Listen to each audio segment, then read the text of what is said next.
Bismillahirrahmanirrahim. Assalamualaikum warahmatullahi wabarakatuh. Hai teman-teman semuanya, selamat bergabung kembali di YouTube channel Nurul Aji Maritonga. Di video kali ini kita akan bahas tentang penelitian.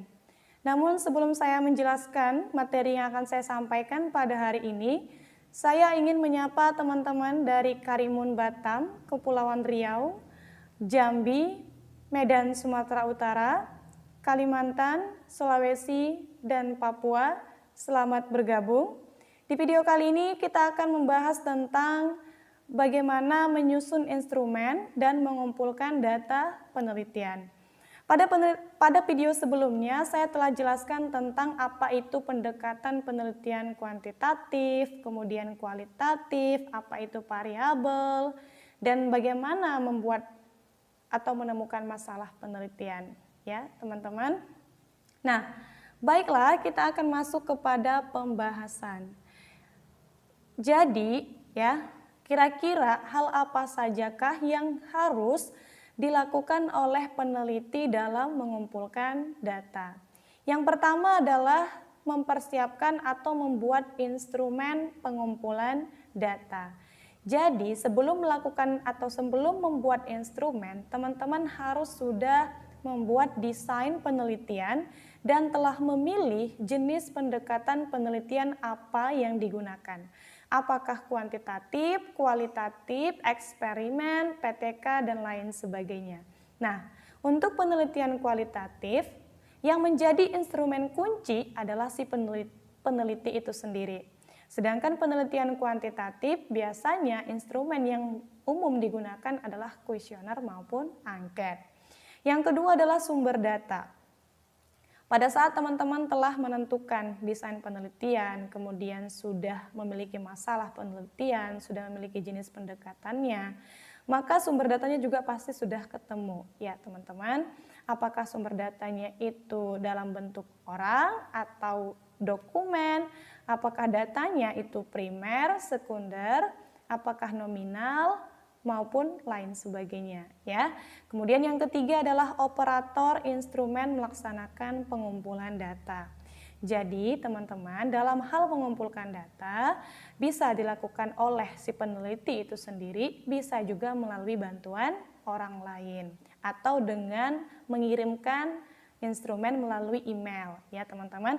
Tetap harus dipersiapkan. Kalau misalnya si peneliti langsung terjun ke lapangan memberikan kuesioner maupun angket, maka si peneliti harus mempersiapkan diri terlebih dahulu.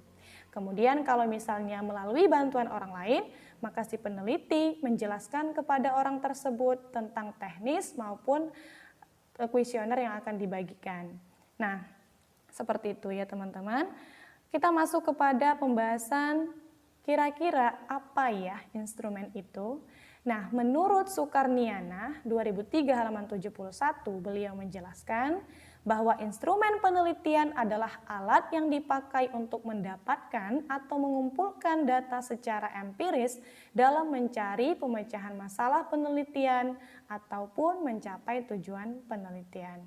Sedangkan menurut Suarsimi 2004, instrumen itu adalah alat bantu yang dipilih dan digunakan oleh peneliti dalam kegiatannya mengumpulkan data agar kegiatan tersebut menjadi sistematis. Nah, intinya adalah instrumen ini merupakan alat untuk mengumpulkan data untuk menjawab persoalan masalah penelitian melalui fakta di lapangan atau fakta empiris. Instrumen itu sendiri dibagi menjadi dua. Yang pertama adalah tes, yang kedua adalah non-tes. Kita bahas satu persatu ya. Yang pertama adalah instrumen tes. Instrumen tes itu ada banyak ya teman-teman. Yang pertama adalah tes kemampuan. Tes kemampuan ini adalah tes yang dibuat untuk mengukur kemampuan seseorang. Tes kepribadian adalah tes yang digunakan untuk mengukur atau melihat kepribadian seseorang tentang sejauh mana, tentang dari sisi kreativitas, kemudian self-konsepnya, kemudian kemampuan khusus, disiplin. Sedangkan tes bakat adalah tes yang dilakukan untuk melihat dan memunculkan bakat seseorang. Sedangkan tes intelijensi adalah tes yang digunakan untuk memprediksikan intelijensi seseorang. Sedangkan tes sikap adalah tes yang digunakan untuk mengukur sikap seseorang. Tes minat adalah tes yang dilakukan untuk mengukur sejauh mana seseorang dalam meminati sesuatu. Sedangkan tes prestasi adalah tes yang dilakukan untuk mengukur sejauh mana hasil seseorang ketika selesai dalam proses pembelajaran atau ketika selesai dalam melakukan proses pembelajaran. Nah, instrumen non-tesnya teman-teman ya. Instrumen non-tesnya itu ada 4. Yang pertama adalah metode kuesioner maupun angket. Yang menjadi instrumennya adalah kuesioner dan angket. Sedangkan sumber datanya adalah responden. Nah, respondennya ini tergantung teman-teman mau meneliti tentang apa. Misalnya kalau teman-teman meneliti tentang prestasi mahasiswa, maka yang menjadi respondennya adalah mahasiswa. Atau teman-teman ingin meneliti tentang kebijakan kepala sekolah, maka yang menjadi respondennya adalah kepala sekolah. Jadi respondennya itu adalah orang yang kita percayai atau orang yang menjadi objek penelitian kita. Orang yang kita percaya punya informasi tentang masalah yang akan kita teliti. Yang kedua adalah interview atau wawancara. Sedangkan instrumennya adalah pedoman wawancara. Sumber datanya adalah responden ya. Jadi sama seperti tadi, tergantung ya teman-teman, tergantung kita masalahnya tentang apa. Jadi respondennya itu adalah orang yang punya informasi tentang penelitian kita. Yang ketiga adalah observasi, sedangkan instrumennya adalah pedoman observasi.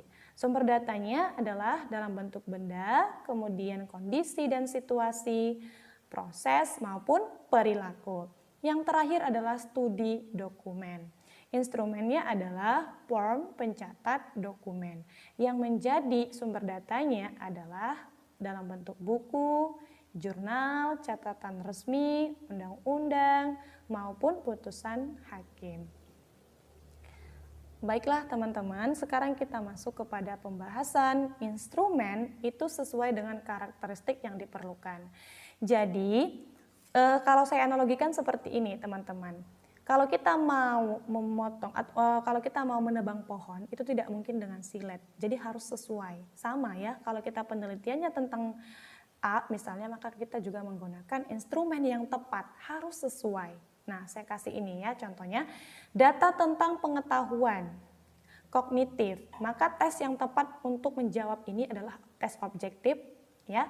Contohnya, ketika teman-teman ingin meneliti kemampuan siswa dalam memahami materi pelajaran bahasa Inggris misalnya, kita buat aja materinya tentang tenses misalnya. Maka tes yang tepat adalah tes objektif melalui multiple choice misalnya ya.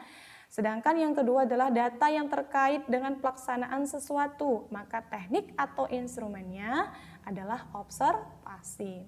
Saya kasih contoh, teman-teman ingin meneliti tentang apakah guru menggunakan RPP ketika dalam proses pembelajaran, atau teman-teman ingin melihat sejauh mana gerakan sholat siswa. Maka instrumen yang tepat adalah observasi. Kita harus melihat secara langsung apakah memang gerakan sholat siswa sudah sesuai dengan apa yang diajarkan. Seperti itu. Yang ketiga adalah data yang terkait penilaian, respon, tanggapan. Maka instrumen yang cocok adalah kuesioner atau angket. Misalnya, persepsi guru terhadap kepemimpinan kepala sekolah, atau persepsi murid terhadap keterampilan mengajar guru. Kita mau menanyakan pendapat nih kepada orang ini, baik itu guru maupun siswa. Maka instrumen yang tepat adalah kuesioner ataupun angket. Yang keempat adalah data yang terkait dengan benda mati seperti arsip atau dokumen. Maka teknik dokumentasi lebih cocok ya teman-teman. Misalnya teman-teman ingin meneliti tentang prestasi belajar siswa. Di samping teman-teman melakukan wawancara dengan orang-orang tertentu, misalnya guru ya, kita mau melihat prestasi rata-rata siswa dalam pelajaran bahasa Inggris mencapai KKM misalnya. Jadi harus didukung dengan dokumentasi. Apa dokumentasinya? Dalam bentuk raport.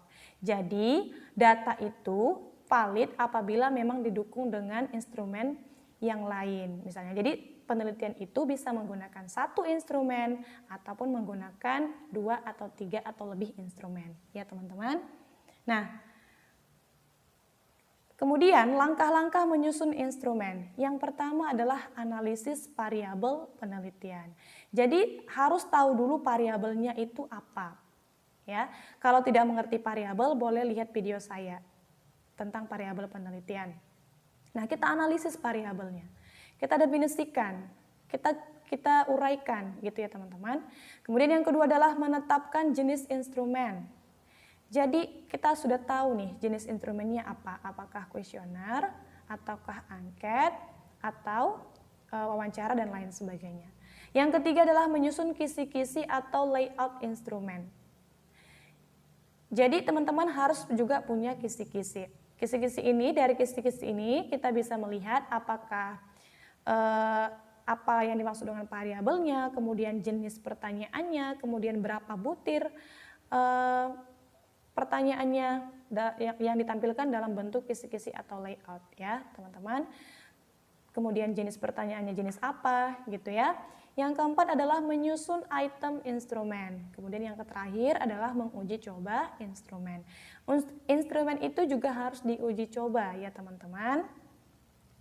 Apakah nanti ada beberapa butir yang harus dihilangkan atau direvisi? Nah, itu tergantung uji cobanya, valid atau tidak ya. Kemudian kita masuk kepada pembahasan tahapan membuat instrumen. Nah, ini kita mulai dari variabel. Variabel ini kita jabarkan atau kita terjemahkan dari teori maupun fakta empiris. Lalu kita perkecil lagi menjadi subvariabel, lalu kita buat definisi operasionalnya, lalu kita lagi kerucutkan menjadi indikator, subindikator sampai akhirnya pada butir pernyataan, baik itu negatif maupun positif ataupun pertanyaan. Jadi ingat ya teman-teman, variabel itu kita ambil dari teori atau fakta empiris, gitu. Kemudian contoh penyusunan instrumen penelitian. Ini saya kasih satu judul. Contoh, pengaruh perilaku kepemimpinan kepala sekolah terhadap kinerja guru. Maka variabelnya di sini adalah kepemimpinan kepala sekolah dan kinerja guru. Jadi kedua variabel ini perlu kita buat instrumennya. Nah, ini dia contoh ya, definisi operasional dari kepemimpinan kepala sekolah yang termasuk pada variabel X. Variabel kepemimpinan kepala sekolah atau perilaku kepemimpinan kepala sekolah adalah pemimpin sekolah yang bertanggung jawab atas penyelenggaraan kegiatan, pencipta learning organization, kemudian penentu arah program sekolah, melaksanakan program supervisi, menunjukkan sifat-sifat kepemimpinan, agen perubahan, melaksanakan motivasi bagi personal dengan strategi untuk meningkatkan profesionalisme guru. Peter Seng, 90 halaman 8 sampai 9. Jadi tetap kita berpatokan pada teori ya teman-teman atau fakta empiris. Nah, kemudian definisi operasional kinerja guru yang berfungsi sebagai variabel Y ya. Kinerja guru merupakan tingkat profesional guru dalam proses belajar mengajar selama periode tertentu yang diwujudkan melalui pedagogik adalah kemampuan mengelola pembelajaran peserta didik. Kemudian kepribadian adalah kemampuan kepribadian yang mantap, berakhlak mulia, arif, berwibawa, serta menjadi teladan bagi peserta didik. Kemudian profesional adalah kemampuan penguasaan materi pelajaran secara luas dan mendalam. Kemudian sosial adalah kemampuan guru untuk berkomunikasi dan berinteraksi secara efektif dan efisien dengan peserta didik, sesama guru, orang tua maupun wali peserta didik, dan masyarakat sekitar. Pasal 8 Undang-Undang Guru dan Dosen 14 nomor tahun 2005. Nah, ini dari undang-undang ya teman-teman. Nah, ini dia contoh kisi-kisi instrumennya. Jadi tadi kita variabel perilaku kepemimpinan kepala sekolah. Kita definisikan, lalu kita buat subvariabelnya, lalu kita kerucutkan lagi menjadi indikator-indikator. Jadi indikator untuk perilaku kepemimpinan ini ya, yang pertama dapat meningkatkan profesionalisme guru, yang kedua dapat meningkatkan kemampuan dan keterampilan, yang ketiga dapat memotivasi guru dan siswa, kemudian mampu membina moral, kepribadian, sikap, mental, dan perilaku guru. Nah, ada untuk pertanyaan, untuk pernyataan nanti ya, indikator A, B, C itu ada di nomor item 1, 2, dan 3. Nah, seperti itu ya teman-teman. Kemudian saya kasih lagi contoh yang lain ya. Variabel motivasi belajar. Apa subvariabelnya? Intrinsik dan ekstrinsik. Tapi saya buat di sini intrinsik saja.